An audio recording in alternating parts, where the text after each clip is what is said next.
The piston didn't come all the way to the top of the cylinder, so I just had to fix that. That's about how much that I had to take off.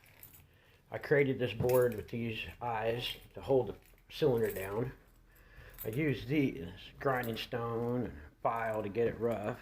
Then I wet sanded it. Ended up bringing it down to right where I needed it. That's the surface after I wet sanded it. And that's where the piston comes up to the cylinder now. I also ground down some of the head so I could improve the squish. Matched the case to the intake. Matched the exhaust port to the banana pipe. The piston didn't have oil ports and I had to match the skirt to the transfers. Matched the case to the cylinder. I doored the piston. I ramped the piston to the exhaust side, changing the timing. That probably helps the air get into the transfers. I removed some material on that other side of the piston from the door to balance out the weight. It was a bit too much because it caused the case to leak into the exhaust, so I had to raise the cylinder a little bit by making some gasket. I used a head gasket to get the right dimensions. I used a rubber hose and a section of intake to connect the carb.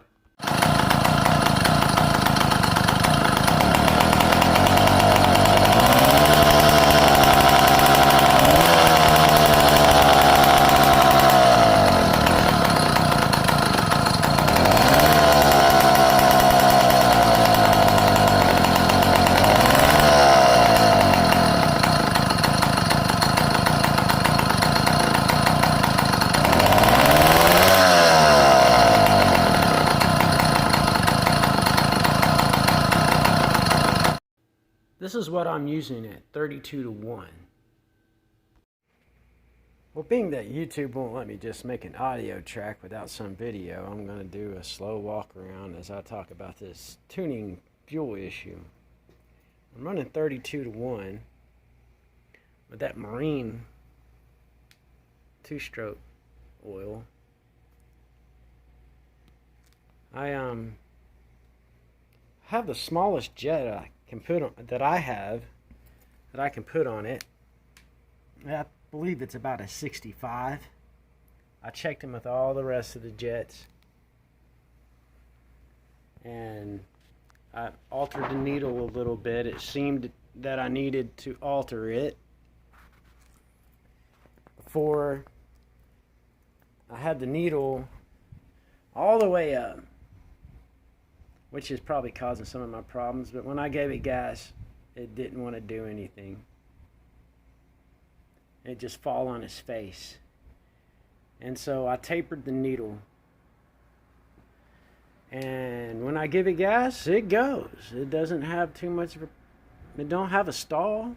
And it'll get up to 35 and keep on wanting to climb, keep on wanting to go faster. I haven't really topped it out yet. So I'm kind of looking for the right size needle. It's a 40 millimeter piston, but it doesn't really, I just need to get the right tuning on it. I need to know the right size jet for this thing, and I guess I need to go down even smaller than 65. But it runs on wide open throttle. It does pretty good. So I think my issue is pretty much has to do with the needle itself. So I guess I'm just having a needle issue. Let's turn this off. It smokes like a freight train on idle. So I know that needle needs to come down. Though in the process of tapering it in my drill, I chopped off the top of it, so I'm going to have to start all over with a whole new needle. I got to put a new needle in it, get the right length on it, get the right taper, and continue on with the tuning of this thing. I custom do my throttle link too. Here's my throttle. I have very little slack, just enough for it to turn. I can turn the wheel, the handlebars, all the way around here and still have enough room here for the throttle. Same with the clutch. Same with the clutch. I custom cut all that stuff.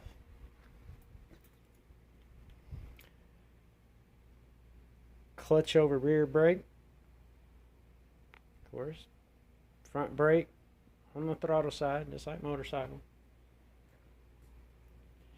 I really enjoy having the rear dropouts. It lets me not run a tensioner. I had to cut on the bottom of the motor for it to meet the angle. I do have the spacer back here. But that's pretty much my issue. Is tuning this little thing, man. It's just driving me crazy. This little banana pipe, I'm not quite convinced on it.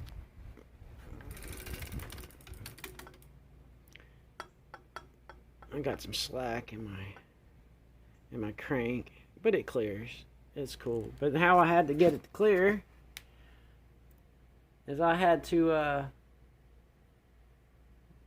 drill out the holes in the banana pipe and loosen up the cylinder a little bit and twist the cylinder this way, and with the holes moved like that on the banana pipe, I could get it to twist back around this way to clear this. So that was kind of a task for me.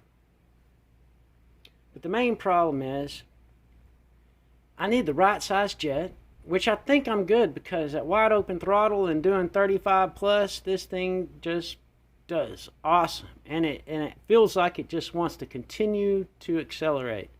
But it probably passed its RPM limit. So I'm not trying to blow it up. But during the idle time, it smokes like crazy. But I can get on it and it goes. That's where, if you got any suggestions, just go ahead and shoot them my way, man, because I really could use it, because I'm still learning this tuning thing, and that keeps that chain whip from beating up my frame. Some hose clamps there. I probably can come up with a better solution to that, but I like that. It's pretty much the deal right here. This was a 700C bike with some little dinky little tires on it. I built this rim, used a mountain bike rim, 175s. It works really well. 175s was about as much as I could get on the rear part of the frame. So that's the biggest tire I could go right there with a 700C fixie bike. And I don't like fixie bikes. I have to unfixie them. I think it's kind of silly. But I don't know. I figure that it being such a small motor, it was going to need some help. And of course it does. You're going to have to pedal uphill with this little 40cc. But anyway, that's my guy right there. And yeah, throw me some suggestions on the tuning side of the deal.